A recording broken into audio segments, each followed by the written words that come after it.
So, Melinda, you are muted for now. Sorry. Okay, are you back?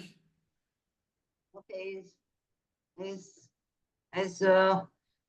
we saw, we have okay some challenges also organizing these online seminars, and but also the opportunities not to lose control and to be more quiet. So let's continue with our presentation. We were talking about the partnership and collaboration with other sport organization or educational institution, etc. And I was talking about the collaboration, Albania Chess Federation collaboration with the Olympic committee, having their partnership and support in different issues during the organizing different events like last big events, European and world event, but also, let's say, before when organizing such of World School Championship in 2018, and also during the Francophone tournament in the same year. Also, there we have their partnership in different way. The partnership with other sport organization impact directly also our organization in growth because we access new resources and expertise and networks. Okay, also impact the development of the organization because can lead to innovative programs, to the joint initiatives and shared resources, and impact level of competitiveness because strategic partnership can provide access to specialized training facilities. And we face some challenges because of trust, communication, aligned of our goals and the priority, the priority needs because they may be navigating different organizational and culture or expectation and resource constraints. There are some of opportunity also because they provide this partnership and collaboration provide opportunity to pool resources and share expertise and leverage the complementary strength to address common challenges and to seize new opportunities facing the chess community.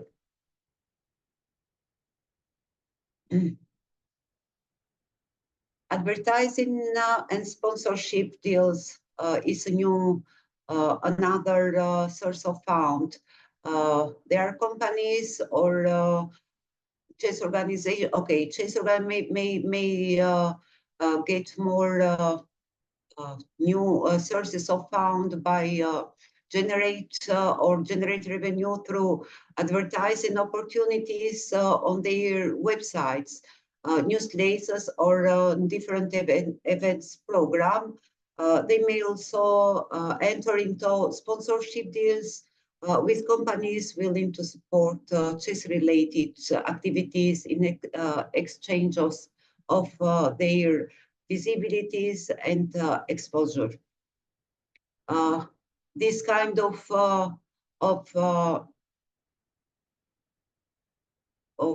support, okay, also, or this source of fund also impact the organization because in their growth, promoting events, attracting sponsor, investing in marketing campaigns. They impact the development because they can reinvest this income in development programs, and their competitiveness because can attract elite players, increasing prize funds in during the events, etc.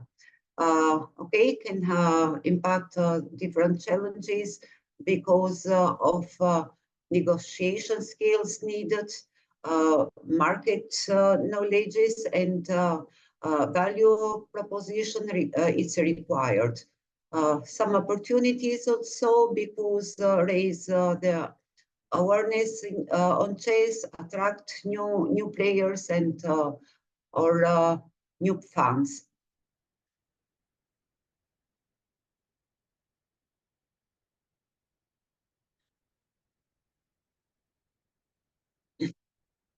In summary, each source of fund for chess organization present both challenges and opportunities for better understanding and addressing the unique dynamics, needs, and opportunities facing the chess communities, ultimately contributing to the growth, development, and sustainability to maximize their efficiency of their action.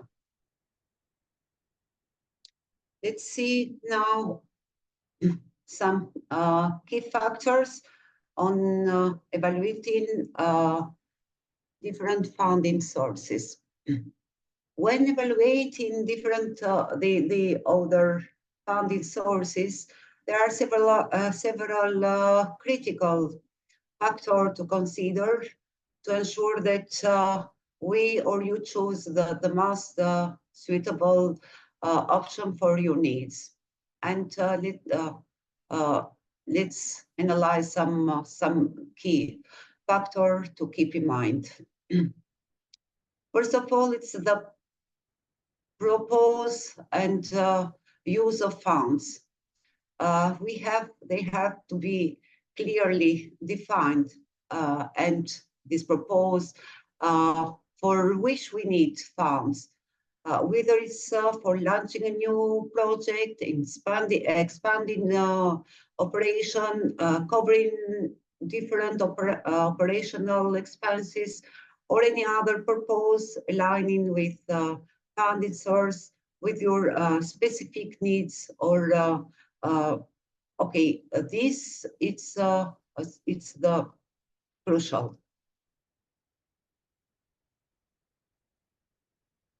Another key, it's that amount of funding it's required. When we prepare the request, we have to determine the amount of funding we need, or you need. Different funding sources have different capacities to provide funding. So understanding the financial requirements is essential in choosing the right source. Okay.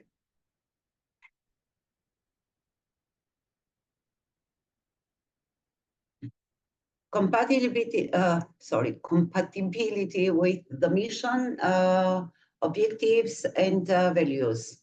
We have to ensure that the funding sources are aligned with organizations' mission, values, and objectives. By carefully evaluating this factor, we can make an informed decision about which funding sources are best suited to meet the organization need. For example, okay, when we are making financial planning, we have to be sure that this financial plan it's in line with our objectives. They have also to ensure, we have to ensure the compliance with relevant laws and regulation in order to avoid potential legal issues or complication in the future. For example, as I mentioned before, applying for the grants as Albanian Chess Federation, and with the change of law in sport, the regulation also the changed from the ministry, and it was not allowed to use more than 20% of funds about the salary. So I'm a full employed in Albanian Chess Federation, and the fund we received from the ministry and government, it was not in the same it was the same amount, but we cannot use it about the salaries. It was been before and previously. We used to be employer of directly by the ministry, general secretaries of the federation. So we faced different challenges.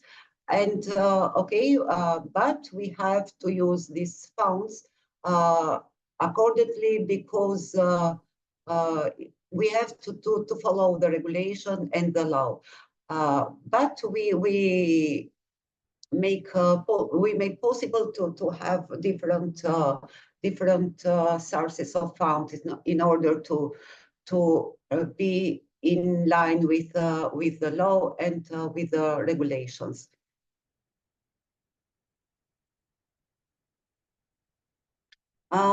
Development, let's go to Confident Development Fund. Let's talk about the philosophy of Development Fund. It's requiring, and it's giving the opportunity to have the sustainable development, to improve capacity building, but also transparency and accountability. Transparency and accountability are fundamental principle guiding the philosophy of development funds, ensuring that resources are used efficiently, effectively, and ethically. To ensure additional control, the executive board of the federation can set limits of expenditure that require board approval, for example. And about the FIDE development fund, maybe Laurent can add something in this way. Okay, yes, quickly. Yeah, the development fund, most of you benefit from it, and we are happy that you're creating projects to develop chess in your countries. One of the things we usually repeat during the pitch meetings we have with federations when they present their projects is that, and I like this vocabulary introduced by Susan, one of our counselors, and she calls it a push.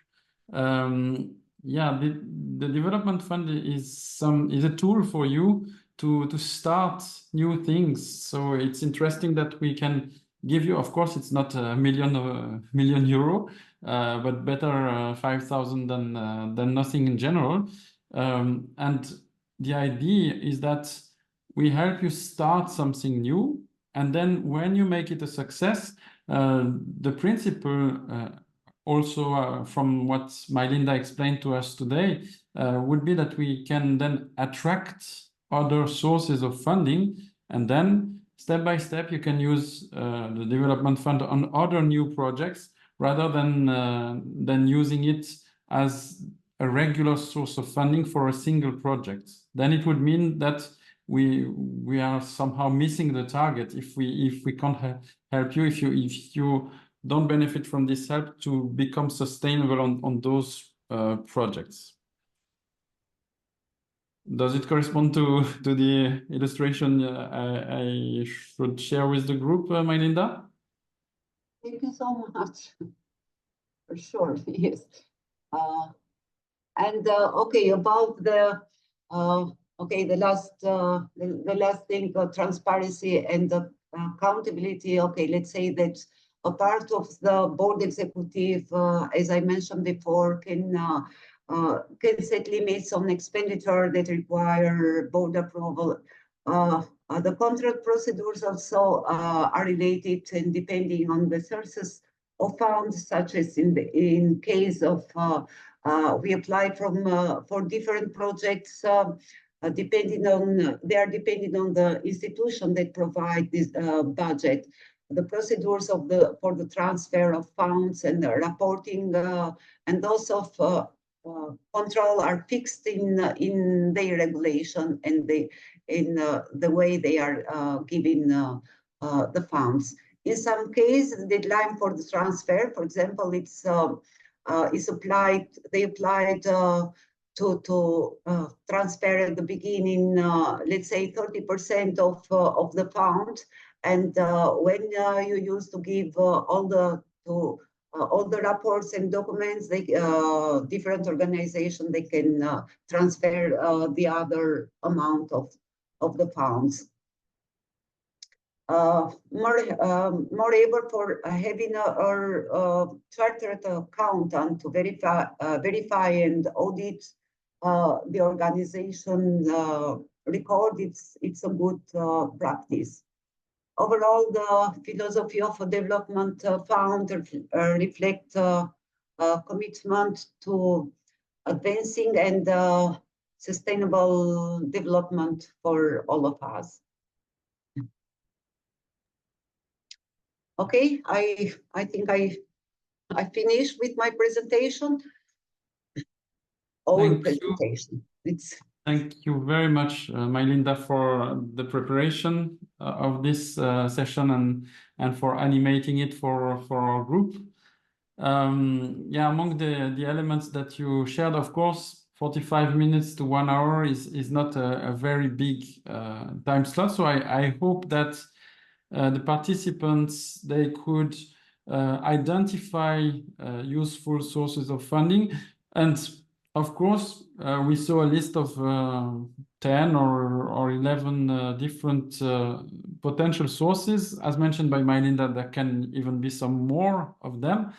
And as quoted in the chat by Suzanne, some of them, they require more or less involvement. I mean, membership, okay, you will be dynamic and attract more people, and then they pay their membership fees. That's, I would say, pretty basic. You offer something, people are interested, and that's okay. But if you want to engage with a sponsor, then you need to demonstrate maybe much more. The bigger the sponsor is, the more you would have to structure your offer and so on. And of course, at the end, logically, you would also get a higher contribution from the sponsor. So what's important in this context is that you understand where you are, like similar to the previous session with Luigi about the SWOT analysis. It's very important that you understand where you stand, what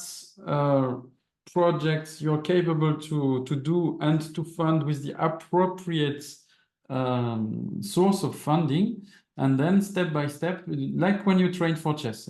I emphasize the parallel with chess in general, because we are all chess leaders, and yeah, like in a chess game, step by step, the more you play games, the more you get familiar with the different tactics, different openings or end game techniques. And this is the same for all our capacity building elements that we share with you.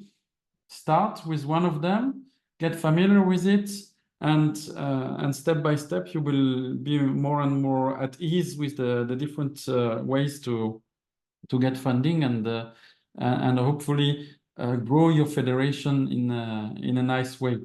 I don't know if you saw in the chat, Carolina, who is a counselor in PDC, she created a short survey. If you want to click on the link, it can be interesting for us to see what is the main income source of your organization. So you can pick like among the ones which were presented: government grants, tournament entry fees, membership fees, other or sponsorships, and you can then be in the. Maybe I can just share the screen now about the current results. Is this correct? Yeah. Yeah. So a few of you have already answered. So it's interesting to see that among the answers, membership fees for now is appearing first, then government grants, sponsorships, tournament entry fees, and others.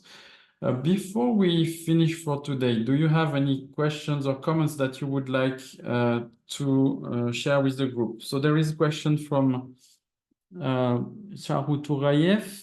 Could we send the record? Yes, we are on the way to improve our website, and there is a section with videos, so you will find all of the videos from all the capacity building series. So these were today number 5 and number 6. And yeah, this will be the repository where you can find the resources and share them with your colleagues in your federations if you consider it useful for them to review the recording. Okay, so if we don't have any other questions or comments, I would like to thank, of course, again, Luigi, Mylinda for the presentation, but also the team, Carolina, Suzanne, Kema, and Danara, who supported the organization of this session. And we will say see you next time for number 7 and 8 of this capacity building series. Thank you and see you soon. Bye-bye. Thank you. Bye. Si sigo unas cuentas en redes sociales, me puedo ganar más. Bye. Thank you. Bye-bye.